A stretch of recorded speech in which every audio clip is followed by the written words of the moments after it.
መንገድ ላይ ለቅሶ ቤት፣ ሰርግ ቤት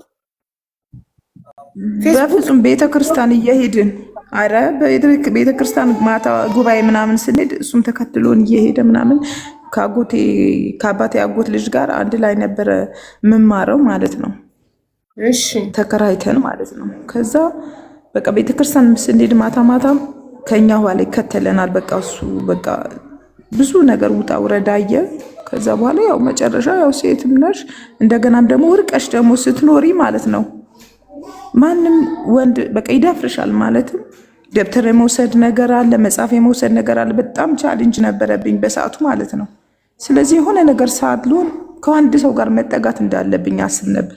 ሲቀጥል ደግሞ አባቴ ደግሞ በጣም በቤታችን አምባገነን አባት ነው ያለን ማለት ነው። በጣም አምባገነን ያለበት ቤት ደህና ደግሞ አለሁልሽ ጠጋ የሚያደርግሽ ሰው ደግሞ ስታገኝ ምንም ሳታይ ነው የምትገቢው ማለት ነው። ህይወትሽ የሚበላሸው እስከ መጨረሻ ማለት ነው። እና ተዋወቅን። በቃ ሳየው ሁሌ ቤተክርስቲያን ሄዳል፣ ነጠላ ያስቀድሳል፣ ማሌትም ይገባል። ምን ኧረ ይሄ ልጅማ በቃ ይሄን አክል ፈርሃ እግዚአብሔር ካለው ምኑ ነው መልክ አይታይም፣ አላየሁም፣ ቁመቱ ምን አላየሁም። በቃ ህይወት ይገባሁበት ማለት ነው። በቃ ይሄን አክል ብዙ ካወጣሁት ካወረድኩ በኋላ ከዛ በኋላ ሽማግሌ እንዲልክ አደረጉ። በፍጹም አባቴ በህይወት እያለን የሚገርምሽ ማለት ነው ሀቡ። ከዛ በኋላ አባቴኝ ያው ኖሪ ሴት ልጅ ይናህል ኃይለኛ ነው የትኛውም አባት። እንደውም ኃይለኛ አባቶች ሴት ልጃቸው በጊዜ ስታገባላቸው ደስ ነው የሚላቸው። ኃይለኛ አባቶች ሴት ልጃቸው አይደለም እንትን ሁሌ የሚፈሩት ኃይለኛ አባቶች ያለ ጋብቻ ወልደን ይቅርታ ለቃሉ ዲቃላ እንዳናመጣ ስለሚሆኑ ኃይለኛ አባቶች ሴት ልጃቸው ስታገባ ግልግል ነው የሚሉት፣ ደስ ነው የሚላቸው። ሳታዋርደኛ ገባች ነው የሚሉት። በትክክል ያን ስላሰበ ነው እሱ የሰጠኝ ማለት ነው። ቶሎ ብሎ ማለት ነው ልንገርሽ፣ ያንቶ ሌላ ነገር ዲቃላ ይመጣብናል ምናምን የሚል ፍራቻ ስላለ ነው ወደኋላ ወደፊትም ሳይ የሰጠኝ ማለት ነው። ስልሽ ከሱ ጋር አብረን ስንኖር የነበረ ሁኔታ ከማንም ሰው ጋር እንድንኖር የሚፈቅድ አይነት ሁኔታ አይመስለንም ነበር ሁላችንም ማለት ነው። በቤት ውስጥ 8 ልጆች ነን ያለን፣ እግዚአብሔር ይመስገን። ሁላችንም በሰላም አደገን፣ እግዚአብሔር ይመስገን። ሁሉም አሁን ቦታ የያዘም አለ። ያው አንቺ ስንተኛ ልጅ ነሽ? የቤቴ ሁለተኛ ልጅ ነኝ። ኦኬ። ካንቺ በታች አሉ? አዎ ከኔ በታች ናቸው። በልጅነቴ ነው ያው እኔ ወጣ ስላልኩ ነው። ምክንያቱም አካባቢው ላይ ስንኖር እኔ በጣም እታመም ነበር ማለት ሆናለሁ ማለት ነው። አለ አይደል በቃ የሚባሉ ብዙ አይነት ነገር ታውቂያለሽ ይመስለኛል። በቃ ለዛ ተብሎ ብቻ ለድህነቴ ተብሎ ነው ከዚች ከአባቴ አጎት ልጅ ጋር ተከራይተን ራቅበን እንድንኖር የተደረገው ማለት ነው። ከዛ በቃ ኖርማል ሆንኩኝ። በቃ መማር ጀመርኩኝ። የተማርኩ ሳለ በቃ ይሄን እስከ አሁን ማልወጣው ችግር ውስጥ ድረስ የገባሁት። ከዛ በሽማግሌ ተላቀ፣ በሽማግሌ አለቀ፣ ተጋባን፣ እየኖርን። መጀመሪያ በጣም ጥሩ ሰው ነው ያለውን አይወሰድበትም። በጣም እናት ሆነልኝ። በቃ ልጅም እንድወልድለት የነበረ ጉጉት ምናምን።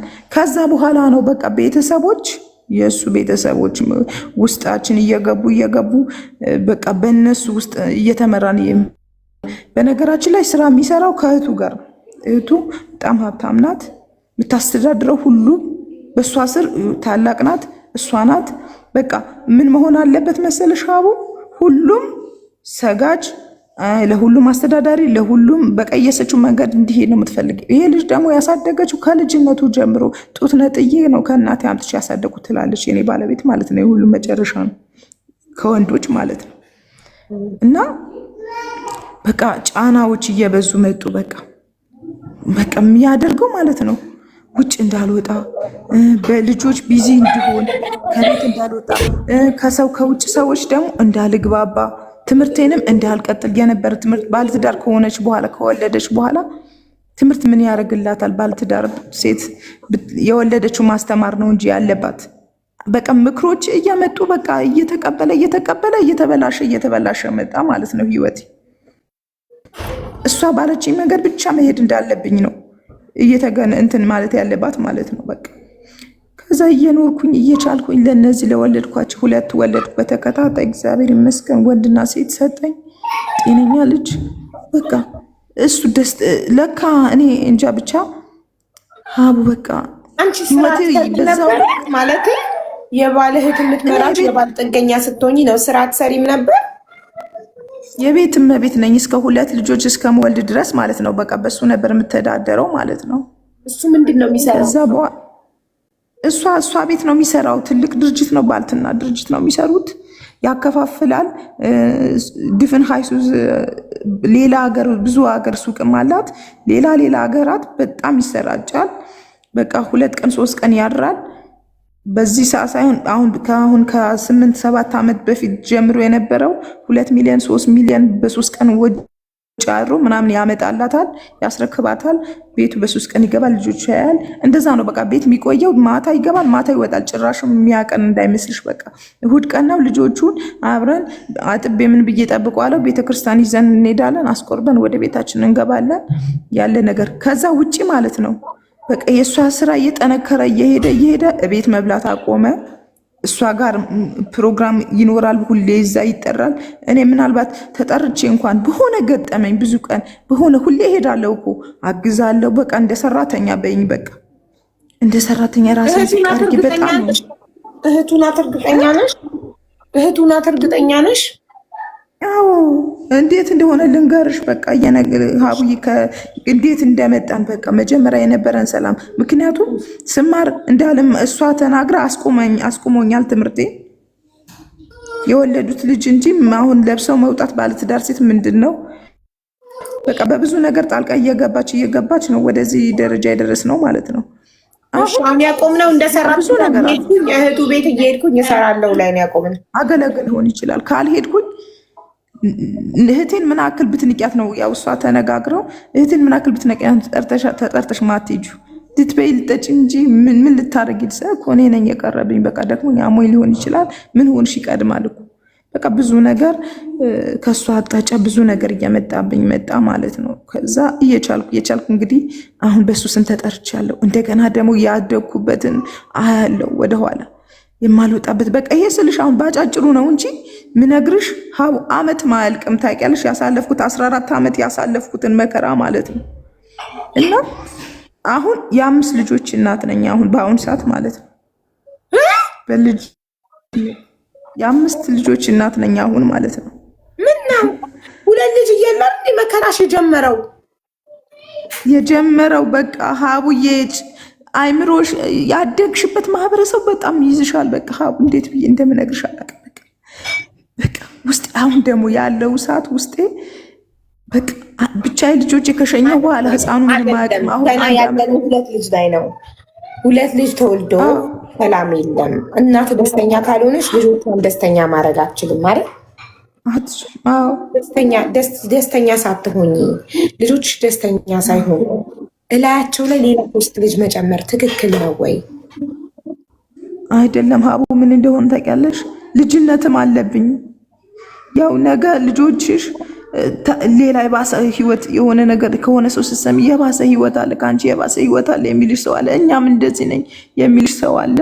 ከዛ ሁሉም ቤት የምታዩ ትዳር መፍረስ እኔ እግዚአብሔር አምላክ በጣም የምጠላው ነገር ቢኖር ትዳር ፈረሰ ትደፈትናት መባል ለእኔ እኔ እንጃ ብቻ በቃ በጣም ያስፈራኝ ነገር ነው። በቃ ስንት አባትና እናት የሚወደውና የተፈታች የሚለው ቃል በጣም ያስፈራሻል።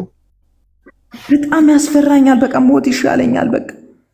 እና ቤተሰቤ ደግሞ በዛ መልክ ማስጠራ አይነት ሁኔታ ውስጥ ምገባ መሰለኝ። በቃ ቤተሰቤን ማስቀየም ምንም ያልበደሉኝ ቤት በቃ አባቴ እንጂ ከማን የእናቱ ቤት እንዴት ላከናንበው በእኔ የመጣ ብዬ በጣም ብዙ ቻልኩኝ ማለት ነው። አንቺ ባደግሽበት አካባቢ ሴት ልጅ ከተፈታች ላይክ ለቤተሰቦቿ ውርደት ነው የምታመጣው። በቃ እንደዚህ አይነት ነገር ነው በቃ ማህበረሰባችን ያደግንበትም የምትሰማው ቤታችንም ያለው ያደግንበት አስተሳሰብ በቃ ይሄ ነው ማለት ነው። ስለዚህ እኔ ደግሞ ጫና ሆነብኝ። ከዛስ በቃ ምን ያደርገኛል መሰለሽ ከቤት እንዳልወጣ በራሴ ከዛ በኋላ ልክ 2 ልጆች ከወለድኩ በኋላ ምን ማድረግ በኢኮኖሚ በጣም ምንም ነገር እንዳይኖረኝ ማድረግ ጀመረ። ወጪ አይሰጠኝም፣ መጨቆን ጀመረ። እሱ ቤተሰቡ ጋር እህቱ ጋር ያመሻል ይውላል፣ እዛው ሰርቶ እዛው በልቶ ይመጣል። ለማስመሰል ብቻ ያ ሁለት አፉ ሽሮ ይነካልና በቃ ይተወዋል፣ ያቆመዋል። እኔ ከልጆቼ ጋር ያለኝን ነገር አዘጋጅቼ ቡናም ከሆነ ሞቅ ሞቅ አድርጌ ሲመጣ ጠብቀዋለሁ። በቃ የሚመጣበት አክት ደስ አይልሽም? በቃ አጀንዳ ተሰጥቶት እንደሚመጣ ነው በቃ ሁሌም ማለት ነው። ከዛም አሁን ምን አስበሽ ነው ልጅ መውለድ ሁለት ምናምን ስራ የጀመርሽው አለኝ። ስራ እንዴት እንደጀመርኩ ልንገርሽ። ጎረቤቴ እንጀራ ትጋግራለች፣ እኔም ጋግሬ ልጆቼን ባጠገብኩ አልኳት። እግዚአብሔር ይስጣት። ዛሬ እሷ ልጆቿ ደርሰው ዛሬ አሜሪካ ምናምን ያሉናት። ጎረቤት ተከራይቼ ነው የገባሁት፣ ቤት የለንም በሰዓቱ። ከዛ 50 ኪሎ ዱቄት አስፈጭታ ራሷ ወፍጮ ቤት ሄዳ ይሄ እጅሽ አፍታችበት ከዛ እየሰራሽ ትሰጭኛለሽ ብላኝ 50 ኪሎ ዱቄት ሰጠች። ምጣድ ገዛች። የእንጀራ ዱቄት እንጀራ ጋግረሽ እንደሷ እንድትሸጪ? አዎ። ሁለት ጎረቤታሞች ሁለታችሁ እንጀራ ተሸጣችሁ አካባቢ ሰው ከማን ይገዛል? ወይስ እሷ ልታዋሰብ? እኔ ሌላ ቦታ ወደ ሆቴል አነጋግሪ አለችኝ። ቀድመሽ አነጋግሪ አለችኝ። አነጋገርኩ። 50 እንጀራ የሚረከበኝ ሰው አገኘው በቀን ማለት ነው። ኦኬ። እንዴት ሆነ መሰልሽ? እንደዛ ሳነጋግር ደግሞ እኔ ሱቅ አለ አለችኝ። ሴትዮ እህቱ ማለት ነው። እኔ ልጅነት እንዴት እንደሚወስድብኝ ልንገርሽ።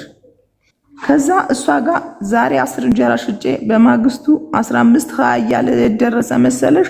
1000 እንጀራ በቀን ይሸጣል ሱቋ ላይ። አልገባኝም። ቆይ ሰላም፣ ያንቺ ጎረቤትሽ 50 ኪሎ ጤፍ አስፈጭታ አንቺ እሷን አይተሽ እኔም ልጆቼን እንጀራ ጋግሬ ሽጬ ባበል እኔም ልጆቼን እንጀራ ጋግሬ ባጠገብኳቸው ስትያሳዝነሻት 50 ኪሎ ጤፍ አስፈጭታ እንኪ ጀምሪበትና ሰርተሽ ትከፊኛለሽ ብላ 50 ኪሎ ጤፍ ሰጠ። ስለዚህ አንቺ ደግሞ አንድ ምግብ ቤት አናገርሽና በቀን 50 እንጀራ የሚረክብሽ አገኘሽ። የሽት ምን አገባት? ምንስ ሄዶ አስወራሽ? እዛ ጋር ወሬ ሰማች፣ ትከታተለኛለች። በቃ እሱ ይናገራል። ደግሞ የሚገርምሽ የባሌ ትልቁ ደካማ ጎኑ ሀቡ የበላው የጠጣው ነገር እሷ እንደ ፈጣሪ ማወቅ አለባት። በቃ ስለዚህ ቆይ እንጀራ መጀመርሽን ስታውቂ ባልሽ እህት እኔ ባልትና አለኝ አይደል እኔ ጋር አለ ከኔ ይረከቡ አንቺ ታይዋለችሽ? አልገባኝም። እሷ አይ ከኔ ይረከቡ ሳይሆን እኔም ጋር አስገቢ የሚል ነገር መጣ ማለት ነው። እኔም ጋር አስገቢ ለእኔም ማስረክቢኝ። አዎ 3 ብር ነበር። ስለዚህ ትከፍልሻለች አይደል የምታስረክቢበት? አዎ ጥሩ ያስረከብኩ እንጀራ ጥሩ ነው፣ በጣም ጥሩ ነው እያለ ስንት ደረሰ መሰለሽ? ምን አለች መሰለሽ? በሰዓቱ ለምን እንዴት ጀመርሽ ምናምን ስትለኝ ያው ወጪ አይሰጠኝም እኔ ብዙ በጣም ይቸግረኛል አልኳት። እንዴት ጀመርሽ ልጀምር ይቻል ስትለኝ ማለት ነው። ጥሩ ነው የኛ ባህል ሴቶች እኮ ባላቸው ሴቶች ነው የሚያኖሯቸው አለች። ሴቶች ነው የሚያኖሯቸው? ሴቷ ናት ሰርታ ባሏ የምታኖረው ነው ወይስ ባል ነው ሴትን? አዎ ሴቷ ናት። ያው ባህላችንም እንደዛ ነው አለችኝ ማለት ነው። እኔ በቃ ህፃን ነኝ። በቃ በሰዓቱ 16 ዓመቴ ነው ሳገባ ማለት ነው። የት ኢትዮጵያ ውስጥ እንደዚህ አይነት ባህል የለም። ኢትዮጵያ ውስጥ ሴት ሰርታ የምታኖር ባህል የለም። በቃ ያለችኝ ነው። በቃ በእኛ እንደዚህ ነው አለችኝ። ስለዚህ ከዛ በኋላ እሺ ያልኳት ማስገባት ጀመርኩ። እንጀራ ተሻሻለ። ከዛ በኋላ ቀጠለ። ምን አረገችኝ መሰለሽ? ለማበረታታት እንደውም 1200 ብር ሰጠች። 1 ኩንታል ጤፍ ይገዛል በሰዓቱ። ኦኬ ግን አንቺ ለሷም የኔ ጥያቄ 50 እንጀራ የምታስረክቢበት ምግብ ቤትና በቀን 1000 እንጀራ የምታስረክብ ስንት ነው? 100 ነው አይዶ ነው እንጀራ የምታስረክቢበት የእህትሽ የባልሽ እህት ባልትና እኩል ይከፍሉሻል? በእኩል ሂሳብ ነው የሚረከቡሽ ወይ? እኔ ጥያቄ እኔ 3 ብር እሸጣለሁ እነሱ 3.50 ያስረክባሉ በሰዓቱ እንጀራ እንደዛ ነበር። ስለዚህ እሷም በ3 ብር ነው የምትረከብሽ? አዎ በቃ እኩል ከተረከብሽ 3.50 ይሸጥ። ከዛ እንደዚህ እያደገ እንድሰራ እንጀራው እንዳላቆመው ስሪ ባላቸው እኮ እኛን ሴቶች ሰርተው ነው የሚያኖሩት አለችኝ። ከዛ ቅርብ መጋዘን ነገር አላት ቤት፣ 1 ክፍል ቤት ሰጠችኝ። ክራይ ቦታ ደግሞ እንትን ሆነ ማለት ነው። እየሰራሁ ክራይ ቦታ ነው ያለሁት። ባለቤቱ ፈልጋለሁ አለ ቤቱ ለመስራት። ከዛ 1 ክፍል ቤት ሰጠችኝና የምትጋግሪበት ሩቅ ነው ደግሞ ምኖርበት የተከራየሁበት ነው። የምሰራው ሌሊት 11 ሰዓት ወጥቼ እስከ 9 ሰዓት 10 ሰዓት ቀን ሙሉ ጋግራለሁ። 4-5 ምጣድ ገዝቼ ያለው በኤሌክትሪክ የሌለ ጊዜ ያው ሱቅ ለሷ ስለሆነ ማስረክበው ማብራት ከሌለ ችግር የለም በቃ ለነገ ያድራል፣ ምንም ማድረግ አይቻልም። እንደዛ ነበር እየሰራሁ ያለው። እንደዛ ስል ከእሷ ጋር እቆመጣል ግቢ ምናምን አለችኝ። እንደው ጥሩ እንደሆነ ሰው እሺ አልኳት። ለካ እኔ የምሰራውን ለማወቅ ነው ገባሽ? ግቢ አለችሽ? እቁብ ግቢ አለች። ኦኬ ስንት እንደምታገኝ ለማወቅ እሺ እጄ ላይ ምንም ብር እንዳይኖር ነው ገባሽ? ከዛ እኔ አሁን ነው የሚገባኝ። ከዛ በኋላ ቁቡ እሷ ግማሽ ነው የምገባው እና ከሷ እሷ ሙሉ ስትገባ እኔ ግማሹ ነው የምችለው ምናምን አልኳት። በሳምንት ነው የሚጣለው ቁቡ? በወር እሺ። ከዛ እንደዛ ሲሆን ምን ቁቡ ሲደርሰኝ ምን አረገች? ራሷ ሄዳ የቤት ዕቃ አስመረጠች። ሶፋ፣ ቴሌቪዥን ምናምን እቤታችን የለም ምንም ነገር ልንገርሽ፣ ከአንድ አልጋ በስተቀር ማለት ነው። ከዛ ቤት ደግሞ እንዴት ሰራን? እኔ እንደዛ ስንሰራ እንጀራ እየጋገር 28,000 ብር ሊዝ 78 አባወራ መንግስት ጨረታ ወጣ፣ ዳስፖራ የሚባል ሰፈር ላይ ማለት ነው። ከዛ ከነሱ መሀል ላይ ገባን። 200 ካሬ ደረሰን። በየአመቱ እየከፈልን ነው። ከዛ ተሰራ ያ ቤት ሲሰራ አንቺ የቤት ዕቃው በሙሉ ማሟላት አለብሽ እቁብሽ ሲደርስ አለች። ለራሴ ነው ችግር የለም አልኳት። ብሩ በእጄ ምንም አልገባም፣ ዕቃ በሙሉ ተገዛበት። ይሁን ለራሴ ነው ለቤቴ ነው አልኩ። ምን አክል እንትን ይበል ዝም ብዬ ጥላለሁ እንጂ በእምነት ምንም አላቅም። ታውቂያለሽ በጣም ጅል ከሚባል ሰው ነኝ። በቃ እንዲህ ሳወራ አሁን ነው የበሰልኩት። ከህግ ማኳያ ህግም ሳማክር ምናምን እንጂ በጣም የወረደ እንደው ተምሮ እንዳልተማረ ሰው በቃ ቁጠሪኝ። በቃ ራሴን በዚህ ልክ ነው ምጠላው ማለት ነው። አለማሰቤ እስከ ስንት ነው የተማርሽው? እስከ 10 ነው የተማርኩት። እና እንዳልተማረ ሰው ቁጠሪኝ ታይውሱ። እና በቃ እሺ ያልኩ እየኖርን ከዛም እየወለድኩኝ ነው። ምን ይለኛል መሰለሽ አንቺ ገንዘብ ለመሰብሰብ ብለሽ ልጅ አትወልጂም፣ ከሌላ ወልጄ እሄድብሻለሁ፣ እኛ ዘራችን ማብዛት ነው የምንፈልገው ይለኛል ሁሌ ማለት ነው። ለካ እኔን ማሰሪያ አንድ በኢኮኖሚ ከፍ እንዳልል፣ ሁለት ከሰው ጋር እንዳልገናኝ፣ ከህፃናት ጋር እንትን ብዬ እንድል እንጂ እውነት ልጆች ወዶ ዘር ፈልጎ አይመስለኝም አሁን ባለበት ሁኔታ ሳስበው ማለት ነው። በብዙ ነገር እኔን የማዳ እንጂ እና እኔ እሱ ቤቱ ሰራው፣ እኔ ደግሞ ምን አልኩ የቤቱ ዕቃ በሙሉ አሟላሁኝ ማለት ነው። ኦኬ መሬቱን መንግስት በነፃ ሰጥቷችሁ ነው? አዎ 28,000 ብር ጨረታ ወጥቶ 28,000 ብር ብቻ ነው ቅድሚያ የምታስገቢው። ከዛ በየአመቱ ነው የሚከፈለው የነበረው። 78 አባወራ ነው የተመራ ቦታው ማለት ነው። ከዛ እዛ ሰፈር ሰርቶ ከገባ 3 ሰው መሀል እኛ ነበርን ቅድሚያ ማለት ነው። ከዛ ነው ሰው መግባት የጀመረው ቦታው ላይ ማለት ነው። ከቤት ኪራይ ወተን የራሳችን ነገር እንዲኖረን በቃ አሰበ። ከዛ እየኖርን በቃ ልጅ መውለድ አትፈልጊም ዘር እኔ በቃ እንደዚህ ይለኛል። በቃ ያው ከሌላ ወንድ ስላስፈራራሽ ከሌላ ሄዶ እንዳይወልድ ስለፈራሽ ወለድሽ፣ ሶስተኛ አረገዝሽ። ልጅ ሲፈልግ እንዴት ግን ልንገርሽ፣ ይሄም ሳረግ እሰራለሁ በቃ ስራ እሰራለሁ በጎን። የሚገርምሽ ይሄ ቤት ከገባ በኋላ ዶሮ ራሱ 150 ዶሮ አምጥቼ ለእንትኖች ለካፌ 400 በ3 ቀን 450 መኖ የሚበሉ ዶሮች አሉ አይደል? ከሩቅ የሚመጡ የተደራጁ ልጆች ሲጣሉ በሙሉ ካልሸጥን ብለው ገና ቅድመ ዕቁብ ወስጄ ያን ነገሮች አደረኩኝ። በቃ ይሄን ሲያይ ሰው ደስተኛ ከመሆን ይልቅ በቃ ጸብ መፍጠር ብር ይዘሻል የማለት ነገር አሁን እንደዚህ ትኛልሽ አሁን እንዲህ በቃ ደስተኛ አይደለም። በቃ እየባሰ ነገሮቹ እየከበዱኝ መጡ ማለት ነው። በቃ እንዴት በልሽ ቃላት እንደ ዱላ ይሽራል እኮ ቃላት ከአፍ ሊወጣ ብር የምታጠራቅሚው ሌላ ወንድ የመግዛት ሀሳብ ስላለሽ ነው ምናምን ይልሻል። በቃ በጣም ወይኔ ሀብ ሴት መሆን ብቻ እንጃ። ከዛም እንደዚህም እያልኩ መጨረሻ ያቺ ልጅ ተረገዘች፣ ወለድኩ። ፕረሱን ሆኜ ወር ሆስፒታል ተኝቼ ወለድኩ። በወለድኩ በወሬ ደግሞ ምን አረገ መሰለሽ ቤቱ በኔ ስም ነው፣ ይሄ በሊዝ የገዛ ነው ቦታ ማለት ነው። ምን አደረገ እሱን ሽጬ ትርፍ ማትረፋ ምን አረገ ቤቱን አገላብጬ አነስተኛ ቤት ገዝቼ ጥሩ የሰራ ነው ቤት ነው። የስራም ይተርፈኛል። ለቤትም ቂጣችን እናስቀምጥበት ነገር መስፈርልሽ አታስቢም። ዝም ብለሽ ፈራሽ። እኔ በሰዓቱ ማለት ነው ምድን አልድን አላቅም። በጣም ከባድ ሁኔታ ቀድሞ ጀመረኝ። ከ6 ወር ጀምሮ ድካም ማለት ልትወልጂ ገብታሽ? አዎ በቃ 1 ወር ሲቀረኝ ነው የገባሁት ሆስፒታል። እዛው ተኝቻለሁ። በቃ አንቺ ሐኪሞቹ ራሱ ነጭ ለብሰው ሲመጡ ብዥ ይልብኛል። አላቅም መድኃኒቱ በጣም ያደክመኛል። በጣም በኦፕሬሽን ነው በቃ በግድ በስንት ቀን በወር ከ4 ቀን ነው በቃ የግድ ኦፕሬሽን አድርገው ያወጡልኝ። ልጅቷም ጤነኛ ናት እግዚአብሔር ይመስገን። በቃ የእንግዲህ ልጅ ከታች ሆኖ መድማትን ነገር ገጥሞኝ ነው። ከስራም ብዛት ወደ ላይ ምግብ መቀበል አልቻለችም ልጅቷ። በጥበብ ነው በቃ እግዚአብሔርን አልነግርሽም የዳንኩት ማለት ነው።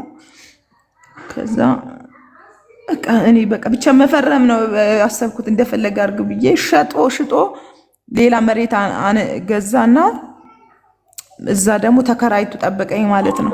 ሌላ ቤት እቃ አውጥቶ ይቅርታ፣ አንድ ደላላ ቮይስ አድርጌለት ኛ ልጅሽን ተኝተሽ መጥቶ ቤታችሁ እንዲሸጥ አስፈርሞሽ ከሱ ጋር ጀምሪልኝ ፕሊስ። እሺ። ከዛ በቃ እኔ ያለሁበት ሁኔታ ምንም ጭቅጭቅ አልፈልግም። ተርፍ አልተርፍም አላውቅም። ፈረምኩለት። ሽጦ ሌላ ቤት ተከራይቶ እቃችን አውጥቶ ጠበቀኝ። መጣሁ። ሌላ ቤት ተከራይቶ ገባ። ባጠገቡ ደግሞ ነበር ንግግራችሁ። ይሄኛውን ቤታችሁን ሽጦ ማነኝ ፍቅር ይሄኛውን ቤታችሁን ሽጦ ይገዛ ነበር። ታዲያ አላገኘሁም። ይሆን አይደለም አለኝ። ከዛ ተከራይቶ ሌላ ቤት አስገብቶ እቃ የተከራየው ቤት ማይረባ ንፋስ የሚያስገባ ህፃን ልጅ ማይመች በቃ ብቻ ተይው አልፏል። አስገባኝ። ከዛ ከጎን እየሰራ ነው። ባዶ መሬት ቅናሽ ነገር ገዝቶ ህገወጥ ነገር መስራት ጀመረ ማለት ነው። አጠገብ ከተከራየበት አጠገብ ለምን እዚህ ጋር ጥሩ ቤት አትፈልግም ነበር ወይ ለህፃና? አይ እዚህ ጋር ስራ ቤቱን ቶሎ አፋጥኜ እንድሰራ የሚቀርበኝ ቦታ ፈልጌ ነው አለኝ። እሺ ይሁን ጸጥ አልኩኝ። በቃ ክርስትና ባነሳው ሳምንት ቤቱ ውስጥ ተሰርቶ አለቀ በ3 ወር። እሺ ገባንበት። በገባን በ6ኛው ቀን ያው አንቺ ቤት ስለ ብሔር ሲነሳ አትወጂ፣ የብሔር ግጭት ተነሳ። በማንና በማን? እናንተና በጎረቤታችሁ? የብሔር እኮ የብሔር ግጭት በማንና በማን መሃል? በጉራጌና በቀቤና። አይ ለማለት የፈለኩት እኔ ባንቺና አንቺ እናንተ ሁለታችሁ ብሔራችሁ ይለያያል። ባንቺና ደግሞ ማኒፌስት በእናንተና በጎረቤታችሁ እኔ መሰለኝ። እሺ ገባኝ። በጎረቤት ነው። እሷን ይፈልጓት። ከምን አንፃር ይፈልጓታል? ብር አላት፣ ብር ትጠይቃለች። ቦታቸው ደግሞ ርካሽ ገዝታ ቶሎ ህጋዊ ታደርግባቸዋለች። እሷን በጣም ይፈልጓታል ማጥቃት። እሱ ደግሞ ምንዋ ነው? ቀኝ እጇ ነው ለዚህ ስራ፣ ለእሷ ስራ። ከዛ እሷን ፍለጋ የእኛን ቤት በገባንበት በ6 ቀን ሁሉ ነገር የተሟላ ቤት አቃጠሉብኝ። አራስ ነኝ ልጄ ዲሽ ላይ ያስተኛዋል።